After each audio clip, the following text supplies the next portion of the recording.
तो welcome to my YouTube channel. आज मैं मैथ के कुछ मोस्ट इम्पोर्टेंट क्वेश्चन लेके आया हूँ जो परीक्षा में हर साल पूछे जाते हैं, इसलिए हम इन क्वेश्चनों को प्रैक्टिस करते हैं। यह सेशन पूरा ही मजेदार होने वाला है, देखिएगा एंड तक, लास्ट में वीडियो बनी रही है और हम इन क्वेश्चनों को प्रैक्टिस करते हैं जिससे हमारे परीक्षा में अच्छे से अच्छे स्कोर आ सकेगा। देखें पहला क्वेश्चन क्या दे रखा है। संख्या 144 के अभाज्य गुणनखंडों की घातों का योग ज्ञात कीजिए। तो देखिए इस क्वेश्चन को कैसे करते हैं। इसमें बोल रहा है 144 के अभाज्य गुणनखंडों की घातों का योग ज्ञात करना है। तो सबसे पहले हमें इसके फैक्टर करेंगे।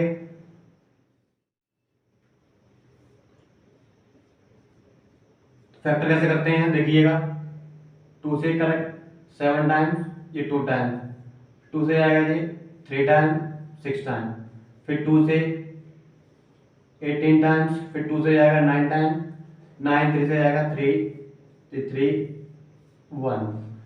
सभी फैक्टरों को लिख लेंगे यहाँ पर। 144 equal to 2 into 2 into 2 into 2 into 3 into 3। तो देखिएगा 2 2 कितने बार दे रखा है, 4 बार दे रखा है। तो यहाँ पर 2 की पावर कितनी हुई 4, 3 3 2 टाइम्स दे रखा है तो 3 की पावर 2। यहाँ बोला है कि अभाज्य गुणनखंडों की घातों का योग बताइए। तो यहाँ पर घात कितनी है देखिए, घातों का योग,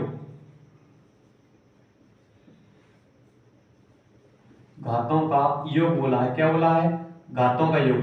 तो घात कौन सी होती है हमारी, इसके 4 घात है प्लस 2। योग का मतलब क्या होता है, जोड़ना। तो 4 प्लस 2, तो हमारा आंसर क्या हुआ 6। दोबारा देखिएगा, सबसे पहले हमने क्या किया, 144 के फैक्टर कर लिए इस तरह से। अब इन संख्याओं को लिख लिया। अब यहाँ पर 2 बार कितने बार दे रखा है, 4 बार। तो यहाँ पे 2 की पावर 4 लगा दी, 3 इंटू 3, तो यहाँ पर 3 की पावर हो गई 2। उसने बोला था घातों का योग करना है, तो घातों का योग कर देंगे। योग का मतलब जो घात है हमारी कितनी है, तो 4 प्लस 2, आंसर हमारा क्या है 6। देखिएगा नेक्स्ट क्वेश्चन कैसे करते हैं। नेक्स्ट क्वेश्चन देखिए, नेक्स्ट क्वेश्चन है संख्या 156 का अभाज्य गुणनखंड होंगे। तो हमें इसके फैक्टर करने हैं। फैक्टर करेंगे सबसे पहले 156, 2 से काटेंगे इसको 7 टाइम्स 8 टाइम्स। अब देखें फिर 2 से काटेंगे 3 बार, एक इधर आ जाएगा 9 बार। अब 3 से काटेंगे 1 टाइम, ये 3 टाइम, 13 से काटेंगे 1 टाइम। अब यहाँ पर देखिए जो भी हमने फैक्टर करे हैं सही फैक्टरों को लिख लीजिए। 2 इंटू 2 इंटू 3 इंटू 13। अब यहाँ पर 2 टाइम्स 2 बार है, 2 लिख दीजिए, 13 ऐसे लिख दो। तो देखिए दोबारा समझाता हूँ। 156 दे रखा था, इसका बोलता अभाज्य गुणनखंड निकालना है। तो सबसे पहले इसके फैक्टर कर लो, 2 इंटू 2 इंटू 3 इंटू 13। सभी नंबरों को यहाँ लिख लीजिए। अब देखो यहाँ पर 2 2 2 बार है, तो इसकी पावर कितनी हुई 1, यहाँ हुई 1 यहाँ, तो 2 पावर कितनी होगी 2। यहाँ एक बार है, इसको ऐसे लिख लो, ये ऐसे लिख लो। तो ये हमारा आंसर हुआ। बहुत सिंपल क्वेश्चन था। नेक्स्ट क्वेश्चन देखिए, नेक्स्ट क्वेश्चन बोल रहा है निम्न में से कौन सा सहवाच्य संख्याओं का एक युग्म है। तो हमें इसमें एक ऑप्शन दे रखा है जो कि सहवाच्य संख्याओं का युग्म है, वो बताना हमें कौन सा ऑप्शन है जो कि सहवाच्य संख्याओं का एक युग्म है। तो सहवाच्य संख्याएं होती कौन सी हैं, सहवाच्य संख्याएं वो होती हैं अगर किसी दो नंबरों में, जैसे बोले 12 दे रखा है और दे रखा है 19, इन दोनों का एचसीएफ कितना आए 1 आए, इन दोनों का एचसीएफ 1 आएगा, तो वो संख्या हमारी सहवाच्य होती हैं। हमें ऐसी संख्या ढूंढनी है जिनमें केवल एक ही फैक्टर हो, इसके अलावा दूसरा फैक्टर ना हो। तो देखें सबसे पहले चेक करेंगे इस ऑप्शन को, इसके फैक्टर करेंगे। 14 और 35 दे रखा है, तो देखिए इसके फैक्टर करेंगे तो इसके फैक्टर होंगे 2 इंटू 7। इसके फैक्टर करेंगे तो 5 इंटू 7। यहाँ पर भी 7 है, यहाँ पर भी 7 है। इसका मतलब इसके 1 के अलावा इसका जो एचसीएफ है वो कितना निकलेगा 7 निकलेगा। मैंने बताया आपको कि जिसका एचसीएफ 1 निकलेगा वो हमारी सहवाच्य संख्याओं का एक युग्म होगा। तो हम एचसीएफ चेक करेंगे तो इन दोनों का एचसीएफ कितना आएगा 7, तो ये हमारा रॉन्ग होगा। अब सेकंड वाला चेक करेंगे, सेकंड वाला जिसका एचसीएफ बना है वो हमारा आंसर होगा। तो इसको चेक करेंगे 18, तो देखें 18 के फैक्टर क्या होंगे, 2 इंटू 3 इंटू 3, यहाँ 25 फैक्टर होंगे 5 इंटू 5। अब देखिएगा इन दोनों कुछ भी कॉमन नहीं है, तो कॉमन नहीं है तो इसका एचसीएफ कितना आएगा 1। कहने का मतलब यहाँ पर केवल एक ही जो फैक्टर है वो केवल क्या है 1 है। तो हमारा आंसर हो जाएगा ऑप्शन नंबर बी, क्योंकि इसका एचसीएफ दे रखा है 1। अगर आप आगे चेक करेंगे तो इसका एचसीएफ आएगा 31, इसका एचसीएफ आएगा 2, तो हमारा आंसर होगा 1, क्योंकि इसका एचसीएफ दे रखा 1। सहभाज्य संख्या वो होती है जिन दो संख्याओं का एचसीएफ 1 होता है, वो हमारा आंसर होता है सहभाज्य संख्याओं का। तो इसका राइट आंसर हो जाएगा बी ऑप्शन। नेक्स्ट क्वेश्चन देखेंगे। नेक्स्ट क्वेश्चन है, यदि 65 और 117 के एचसीएफ को 65m माइनस 117 के रूप में व्यक्त किया जा सके तो m का मान ज्ञात कीजिए। बहुत ही इंपॉर्टेंट क्वेश्चन है, इस क्वेश्चन को लिख लीजिए। पहले क्या करेंगे, 65 और 117 के एचसीएफ को निकालेंगे। तो देखिए किस तरह से करेंगे।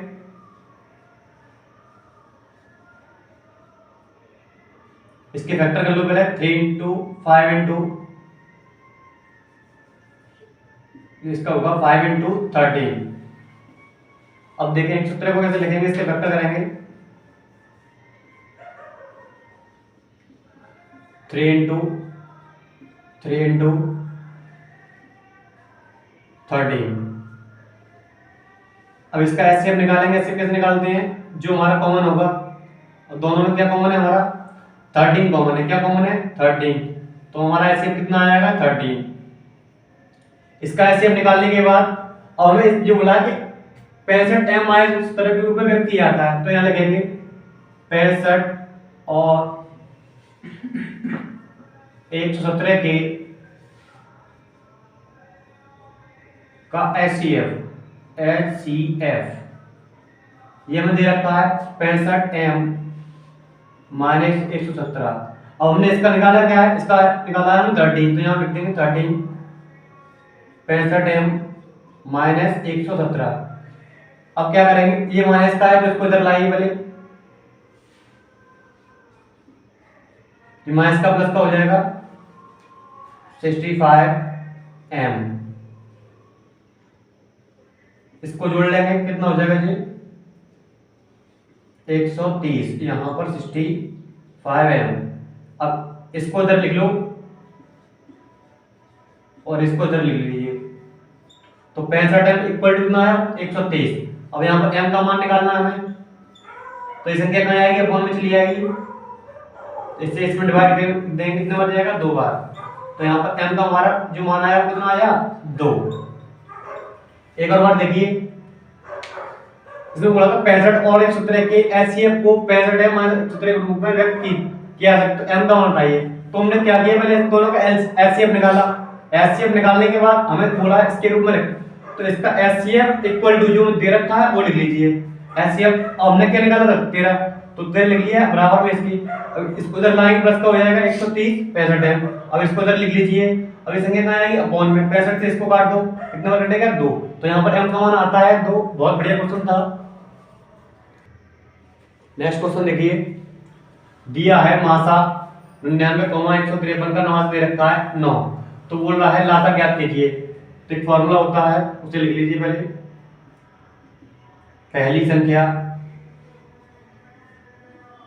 पहली संख्या इनटू दूसरी संख्या इक्वल टू मासा इनटू लासा। अब देखें, तो पहली संख्या क्या होगी, ये दो संख्या दे रखी हैं तो इनकी बात हो रही है, तो पहली संख्या लिखेंगे 99 गुणा दूसरी संख्या क्या होगी हमारी 153। अब देखो इन संख्याओं का मासा दे रखा है हमें 9, तो 9 लिख लीजिए। लासा निकालना, क्या निकालना है लासा, तो लासा जो भी संख्याओं को पूछा है तो इस तरह से यहाँ पर संख्या लिख लीजिए, किन किन संख्याओं को पूछा है। अब देखें इसको इधर लिख लें, लासा 99,153। अब ये इन संख्याओं को इधर लिखें, क्योंकि हमने इसको पहले इधर लिख दिया, इसको इधर लिख दिया। अब जो संख्या थी ये वाली 9 से ये कहाँ आएगा, बट्टे में। देखो पहले मैंने इसको इधर लिखा, इसको इधर लिख लिया। अब जो संख्या ये वाली थी वो कहाँ चलेगी, सामने वाली संख्या, इस वाली संख्या के अपॉन में। अब इससे इसको कट कर दो तो ये 11 बार कट जाएगा। अब इसका इसमें मल्टीप्लाई कर दीजिए, तो मल्टीप्लाई करेंगे 11 के 33, यहाँ से लगे 3, 55 और 3 58, यहाँ से लगी 5, 11 5 16। तो हमारा लासा आता है 1683। सिंपल क्वेश्चन था, देखिए मास दे रखा था इन संख्याओं का और लासा पूछ रहा था। तो आपको ये फॉर्मूला याद होना चाहिए पहले, सबसे पहले। इसके बाद इस क्वेश्चन करेंगे तो यहाँ पहली संख्या दूसरी संख्या, यहाँ पर पहली संख्या तो दोनों वही संख्या होती हैं, तो उन दोनों संख्याओं को लिख लीजिए और जो मासा दे रखा है उसको लिख लीजिए। इसका लासा निकालना था। इसी प्रकार से मासा पूछे तो इसको भी ऐसे करेंगे। तो ये था हमारा दूसरे क्वेश्चन का, पांचवें क्वेश्चन का आंसर। नेक्स्ट क्वेश्चन देखें, क्वेश्चन नंबर 6, अभाज्य गुणनखंड विधि द्वारा 96 और 404 का एचसीएफ एंड एलसीएम निकालिए। तो कौन सी विधि है, अभाज्य गुणनखंड विधि। तो सबसे पहले कर लेंगे इनके गुणनखंड, 2 से काटेंगे इसको 48 बार, फिर 2 से काटेंगे 24 बार, फिर 2 से काटेंगे 1 बार 2 बार, फिर 2 से काटेंगे 6 बार, फिर 2 से 3 बार, 1 बार। फिर इसके फैक्टर कर लेंगे 404 के, 2 से काटेंगे 2 बार 0, यहाँ 2 बार, फिर 2 से काटेंगे 1 बार 1 बार 1 बार। 1 से 1 किसी से कटेगा नहीं, तो 1 से 1 कटेगा और किसी से नहीं कटेगा। अब इन सभी फैक्टरों को यहाँ लिख लीजिए। 96 फैक्टर क्या थे, 2 × 2 × 2 × 3, 4 4 लिखेंगे 2 × 2 × 101। तो सबसे पहले निकालेंगे एचसीएफ। एचसीएफ कैसे निकालते हैं, एचसीएफ में क्या होता है, जो भी दोनों संख्याओं में कॉमन होता है वो हमारा एचसीएफ होता है। अब देखो यहाँ पर इसमें क्या कॉमन दे रखा है, यहाँ पर 2 कॉमन है, 2 को लिख लीजिए। फिर यहाँ पर ये 2 कॉमन दे रखा है, तो यहाँ पर लिख लीजिए। और क्या कॉमन, और कुछ कॉमन नहीं है, तो बस 2 का 2 मल्टीप्लाई कर दीजिए। तो मल्टीप्लाई करेंगे आंसर क्या आएगा, 4। तो ये हमारा एचसीएफ आया। एचसीएफ में क्या होता है, दोनों संख्याओं में जो भी फैक्टर हमारे कॉमन होते हैं वो हम लिख लेते हैं। तो यहाँ 2 कॉमन था और यहाँ 2 कॉमन था, तो इन दोनों को लिख लिया, दोनों को मल्टीप्लाई कर दो, यहाँ एचसीएफ आ गया। सेकंड क्या निकालना है, एलसीएम। एलसीएम देखिए, एलसीएम में क्या होता है, कॉमन के बाद जो भी नंबर बचता है। अब ये हमारा 4 तो कॉमन आ गया, 2 आ गया, 2 लिख लो, ये आ गया 2, ये लिख लो। अब इसके बाद जो भी बचेगा हमें वो भी लिखना पड़ेगा। तो यहाँ पर 2 बचता है 3 बार, तो इनको तीनों बार लिख लीजिए। अब यहाँ 3 बचता है, 3 को भी लिख लो, और यहाँ पर ये 101 बचा हुआ है, इसको भी लिखना पड़ेगा। अब मल्टीप्लाई करेंगे तो 2 का 2 4, 8 8 16 32 32 का इसमें करेंगे 96 96 का 101 में करेंगे तो हमारा आंसर आएगा 9696। ये हमारा आया एलसीएम। तो सिंपल क्वेश्चन था। देखिए पहले हमने क्या किया, एचसीएफ निकाला। एचसीएफ में क्या होता है, जो कॉमन होता है वो हमारा आंसर होता है, और जो एलसीएम में क्या होता है, कॉमन के बाद जो भी बचता है वो भी हमें लिखना पड़ता है। जैसे कि इसमें बचा हुआ है तो ये भी लिखना पड़ेगा। यहाँ देख लें कुछ कॉमन नहीं, कॉमन होता तो उसको छोड़ देते, यहाँ कोई कॉमन नहीं तो इसको लिख लो, ये कॉमन नहीं था इसको भी लिख लिया। इसके बाद 101 इनका मल्टीप्लाई किया तो हमारा ये एलसीएम आया 9696। ये हमारा क्वेश्चन था, क्वेश्चन नंबर 6। नेक्स्ट क्वेश्चन है, बिना लंबी विभाजन प्रक्रिया के प्रत्येक को दशमलव रूप में व्यक्त कीजिए। कहने का मतलब ये है, आपको ये नहीं करना है कि इससे इसमें भाग देना है, पर आपको दशमलव के रूप में निकालना है। तो बोला बिना लंबी विभाजन प्रक्रिया के आपको करना है, दशमलव रूप में व्यक्त करना है। तो कैसे करेंगे, पहले सेकंड क्वेश्चन को देखेंगे किस तरह से करेंगे। तो जब भी ऐसा क्वेश्चन करना हो तो क्या करते हैं, सबसे पहले इसके फैक्टर करते हैं। क्या करते हैं, फैक्टर। तो फैक्टर करेंगे इसके, तो इसके फैक्टर होंगे 2 × 5 की पावर 2। अब सेकंड स्टेप क्या होगा, जो 2 की पावर है वो 5 की पावर इक्वल होनी चाहिए। अब यहाँ पर देखिए 2 की पावर कितनी है 1 है, यहाँ कितनी है 1 और यहाँ 5 की पावर 2 है। तो क्या करेंगे इसमें 2 की पावर इक्वल करने के लिए इसका अंश व हर में गुणा करेंगे। यहाँ पर 1 है और इसकी 5 की पावर 2 है, तो यहाँ पर एक पावर कम है, तो क्या करेंगे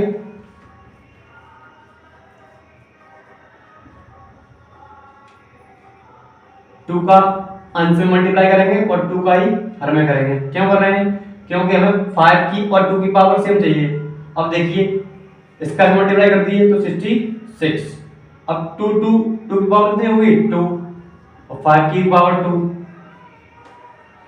अब देखें जब दोनों की पावर 2 हो गई, अब इस 2 का 5 में कर दो मल्टीप्लाई, तो कितना आएगा 10 की पावर 2।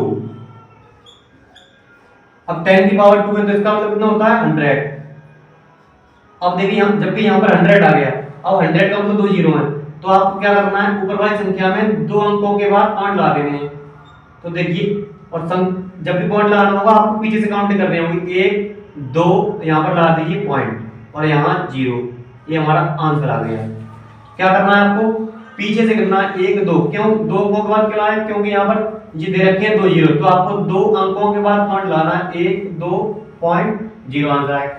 तो सब क्या करना होगा आपको जो भी हर में दे रखा हो उसको आपको 2 की और 5 की पावर जो होगी वो सेम चेंज करना होगा। यहाँ 1 थी तो हमने क्या किया ऊपर नीचे 2 का हर बार अंश में गुणा कर दिया, जिससे कि 2 और 5 की पावर सेम होगी।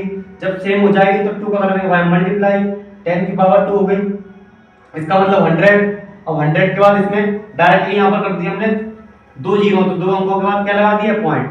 ऐसे ही हम नेक्स्ट क्वेश्चन देखेंगे। यहाँ पर भी क्या है 2 की पावर 1 कम है, यहाँ 5 कम 3 है, यहाँ पर 2 की पावर 2 है।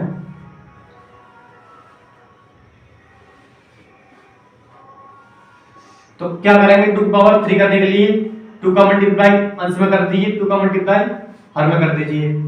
अब 2 का मल्टीप्लाई कर दो कितना आएगा 62। अब 2 की पावर कितनी हो जाएगी 3 और 5 की पावर भी 3 62। अब 2 का 3 में मल्टीप्लाई करेंगे तो कितना आएगा 10 की पावर 3 62। अब यहाँ 10 की पावर 3 तो इसका मतलब क्या है 1030। अब क्या करना है अब नीचे 3 जीरो है तो क्या करेंगे 3 अंकों के बाद लगाना है पॉइंट, तो फिर लिख लीजिए 2 6। हमारे पास कितने अंक है 2, तो यहाँ पर एक जीरो बढ़ा लीजिए, उसके बाद पॉइंट लगा दो और ये लगा दिया हमने जीरो। ये वाला जीरो लगाना है पर आपको ये वाला जीरो लगाना पड़ेगा क्योंकि हमारे पास 2 अंक 1 2 3, क्योंकि ये 3 जीरो है तो 3 अंकों के बाद हमें पॉइंट लगाना पड़ेगा 1 2 3 पॉइंट 0। तो सेम जैसे ये करना था वैसे ये करना है। क्वेश्चन बहुत इंपॉर्टेंट है। नेक्स्ट क्वेश्चन देखिए, ये क्वेश्चन मोस्ट इंपोर्टेंट क्वेश्चन है, इसके चांस 99% इस बार एग्जाम में आने के रहेंगे। तो इस क्वेश्चन को देख लीजिए। दर्शाइए कि 3√2 एक अपर में संख्या है। जब भी ऐसा क्वेश्चन आए तो इसका अपोजिट मानते हैं। इसमें बोला है 3√2 एक अपर में संख्या है, तो इसका हम अपोजिट मानते हैं। इसने बोला अपर में तो हमने मान लेंगे माना 3√2 एक परमेय संख्या है, एक परमेय संख्या है।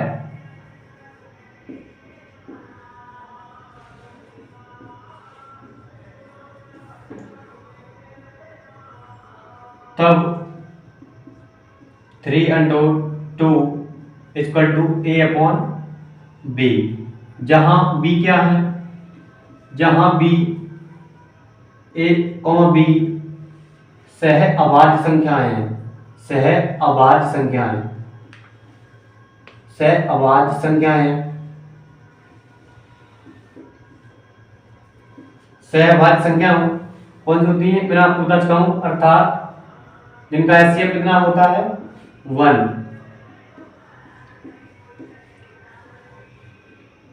एंड और b डज नॉट इक्वल 0। हमने इसको एक परमेय संख्या मान लिया 3√2 इक्वल टू a/b, और जहां a b सहअभाज्य संख्या है अर्थात इनका एचसीएफ कितना होता है 1 और b डज नॉट इक्वल 0। इसका मतलब यह है इसके जो हर में जो कभी भी जीरो नहीं आ सकता है, और जहां पर ये ए भी क्या है, सहभाज्य संख्याएं हैं। अब देखिए इसके आगे, अब इसमें क्या करेंगे, हम जो अंडर रूट वाली संख्या होगी उसको एक तरफ लिख लेंगे, और जो हमारा पूर्णांक होगा उसको एक तरफ लिख लेंगे।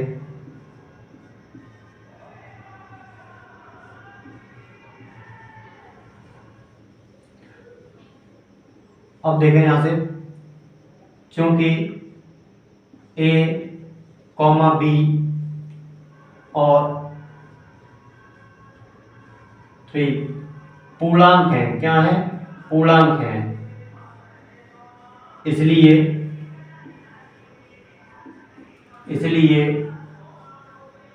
a/3b एक परमेय संख्या है।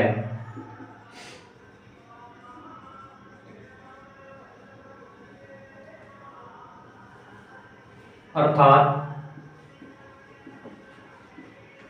√2 एक परमेय संख्या है, अर्थात √2 क्या है, एक परमेय संख्या है। क्योंकि ये हमारी एक परमेय संख्या है, इसका मतलब ये भी एक √2 परमेय संख्या होनी चाहिए, परंतु इस तथ्य का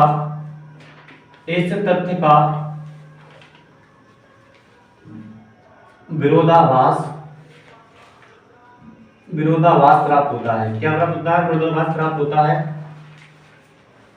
होता है कि √2 एक परमेय संख्या है।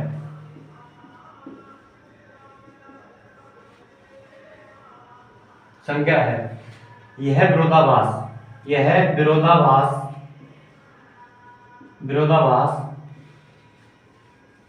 हमें अपनी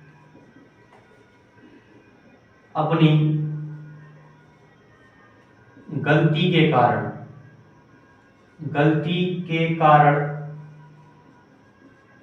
प्राप्त होता